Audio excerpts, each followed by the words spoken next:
शहर के किनारे एक पुराना श्मशान था। दिन में भी जहाँ लोग जाने से बचते थे और रात में तो वहाँ सिर्फ हवा भी डरते डरते गुजरती थी। लेकिन पिछले कुछ महीनों से वहाँ कुछ अजीब हो रहा था। जो लाशें रात में अंतिम संस्कार के लिए लाई जाती थी, सुबह वैसी नहीं मिलती थी। किसी का हाथ गायब, किसी का चेहरा बुरी तरह बिगड़ा हुआ और कुछ मामलों में पूरी लाश ही गायब।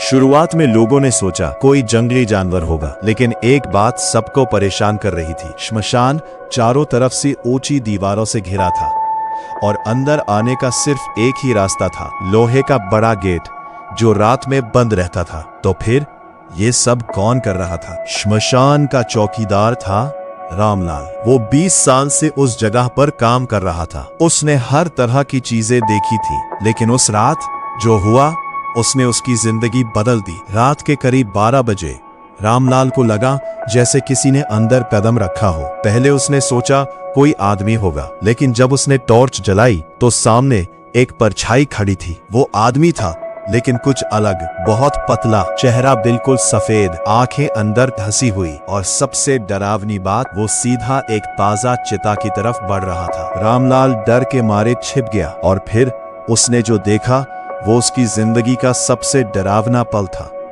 उस आदमी ने अध जली लाश को खींचकर बाहर निकाला और उसे खाने लगा। रामलाल की चीख निकल गई और वो भाग गया। उसने पीछे मुड़कर नहीं देखा। अगले दिन रामलाल ने नौकरी छोड़ दी और शहर भी।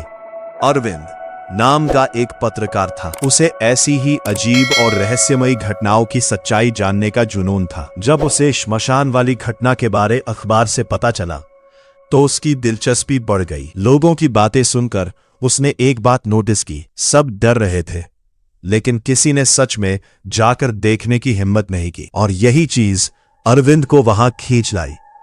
पहली रात के 11:50 अरविंद कैमरा लेकर श्मशान के अंदर था। चारों तरफ सन्नाटा था, बस हवा की आवाज और कहीं कहीं जलती लकड़ी की हल्की चटक। वो एक टूटी हुई दीवार के पीछे छिप गया। उसकी सांसें तेज थीं, लेकिन उसका दिमाग शांत था। 12 बजते ही श्मशान के गेट के पास एक हल्की सी आहट हुई। अरविंद ने कैमरा ऑन किया और फिर वो दिखा, वही आदमी जिसके बारे में रामलाल ने बताया था। धीरे धीरे चलते हुए वो एक चिता के पास गया। कुछ सेकंड तक वो बस खड़ा रहा, फिर उसने हाथ बढ़ाया और लाश को खींचकर बाहर निकाल लिया। अरविंद के हाथ कांपने लगे, लेकिन वो रुका क्योंकि उसके अंदर का पत्रकार डर से बड़ा था। अरविंद भाग सकता था, लेकिन उसने एक चीज नोटिस की, वो आदमी सिर्फ भूख के लिए ऐसा नहीं कर रहा था। उसके चेहरे पर दर्द था। उसकी हर हरकत में जैसे कोई मजबूरी छिपी थी, जैसे वो खुद इस हालत से छुटकारा चाहता हो लेकिन कर नहीं पा रहा। सच की तलाश।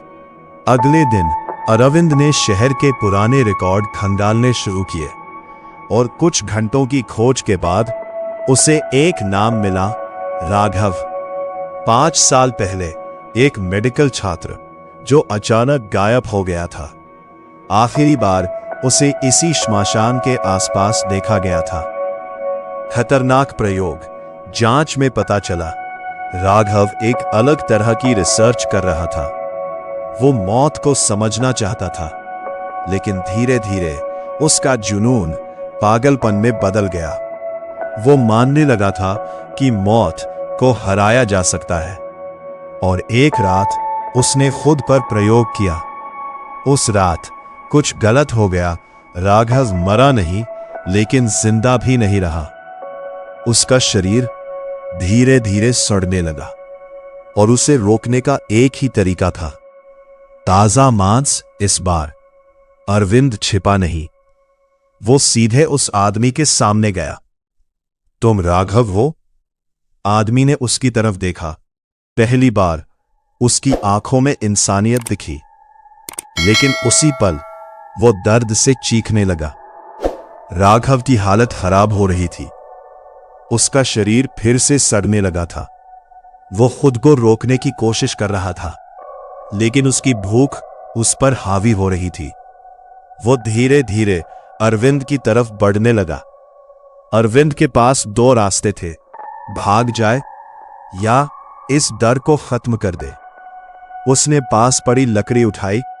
उसके हाथ कांप रहे थे, लेकिन उसकी आंखों में डर नहीं था। जैसे ही राघव उसके करीब आया, अरविंद ने उसे जोर से धक्का दिया, सीधे जलती चिता में। आग भड़क उठी। राघव की चीखें पूरे श्मशान में गूंजने लगी। कुछ ही मिनटों में सब खत्म हो गया, सन्नाटा।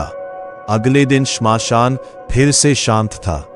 कोई अजीब घटना नहीं, कोई गायब लाश नहीं, सब सामान्य। लेकिन अरविंद के अंदर कुछ बदल गया था, क्योंकि जाते जाते राघव ने एक बात कही थी, मैं अकेला नहीं हूं।